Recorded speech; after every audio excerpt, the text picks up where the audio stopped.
భారతీయ మహిళా విద్యకు దీపధారిగా సావిత్రిబాయి పూలే నిలుస్తారని వక్తలు పేర్కొన్నారు. అనగారిన సమాజంలో వేగుచుక్కగా వెలుగొందిన ఆమె భారతీయ తొలి మహిళా పంతులమ్మని వక్తలు కొనియాడారు. శ్రీకాకుళం నగరంలో గాంధీ మందిరం, స్వాతంత్ర సమరయోధులు, సంఘ సంస్కర్తల స్మృతివనంలో భారతీయ తొలి మహిళా ఉపాధ్యాయురాలు సావిత్రిబాయి పూలే 193వ జయంతి వేడుకలు శుక్రవారం ఘనంగా జరిగాయి. సావిత్రిబాయి పూలే విగ్రహదాతలు doctor Aravind, R Mahalakshmi, R Apparao, doctor Soumya Priya బృందంతో పాటు గాంధీ మందిర కమిటీ ప్రతినిధులు సురంగి మోహన్ రావు, వావిలపల్లి జగన్నాథనాయుడు, జామి భీమశంకర్ తదితరులు సావిత్రిబాయి విగ్రహానికి పూలమాలలు వేశారు. ఈ సందర్భంగా వారు మాట్లాడుతూ అణగారిన వర్గాల్లో జన్మించిన పూలే దంపతులు అణచివేతకు ఎదిరీది సమాజ స్థాపనకు కృషి చేశారన్నారు. భర్త ప్రోత్సాహంతో విద్య పట్ల ఉన్న మక్కువతో సావిత్రిబాయి పూలే ఉన్నత విద్యను అభ్యసించి తొలి మహిళా ఉపాధ్యాయురాలుగా మహిళా సత్తాను ప్రపంచానికి చాటారన్నారు. మహిళల కోసం తొలి పాఠశాలను ప్రారంభించి బాలికా విద్య ఆవశ్యకతను సమాజానికి చాటి చెప్పిన ఘనత సావిత్రిబాయికే సొంతమన్నారు. సమాజంలో మహిళలు అన్ని రంగాల్లో పురుషులతో సమానంగా ఎదుగుతున్నారంటే నాడు సావిత్రిబాయి పూలే చేసిన కృషి ఫలితమేనన్నారు. ఈ సందర్భంగా అవధాన పండితులు పైడి హరనాథరావు సావిత్రిబాయి గొప్పతనాన్ని కీర్తిస్తూ గేయం ఆలపించారు. ఈ కార్యక్రమంలో వివిధ రంగాల ప్రముఖులు పొన్నాడ రవికుమార్, నక్క శంకర్రావు, కొమ్ము రమణమూర్తి, తర్లాడ అప్పలనాయుడు, అగతముడి సింహాచలం నాయుడు, పందిరి అప్పారావు శాస్త్రి తదితరులు పాల్గొన్నారు.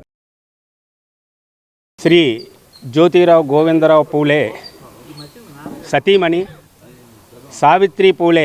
సావిత్రిబాయి పూలే జన్మదిన సందర్భంగా ఇక్కడ విగ్రహాన్ని ఏర్పాటు చేసినటువంటి డాక్టర్ అరవిందరావు గారికి, వారి కుటుంబ సభ్యులకు ధన్యవాదాలు తెలియజేస్తూ,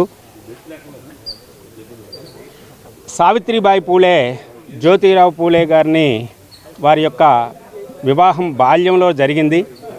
జ్యోతిరావు పూలే సంఘ సంస్కర్త, సమాజ అభివృద్ధి కోసం కృషి చేసినటువంటి మహోన్నతమైనటువంటి వ్యక్తి. అటువంటి భర్త అడుగుజాడల్లో చిన్నతనములోనే భర్త దగ్గరే విద్యాభ్యాసం అభ్యసించి గొప్ప విద్యావంతురాలై మహిళల కోసం ఒక పాఠశాలను స్థాపించి మహిళా తొలి ఉపాధ్యాయురాలిగా భారతదేశంలోనే కీర్తి పొందినటువంటి గొప్ప మహోన్నతమైనటువంటి మాతృమూర్తి సావిత్రిబాయి పూలే.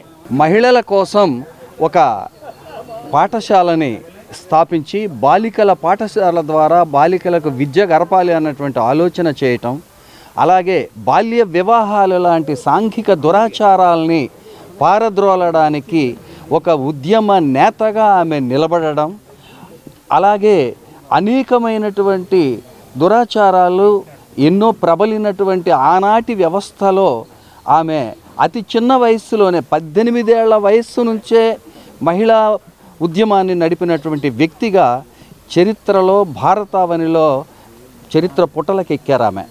అటువంటి మహోన్నత వ్యక్తి యొక్క జన్మదినం ఇవాళ 1931 జనవరి 3వ తేదీన ఆమె జన్మించారు.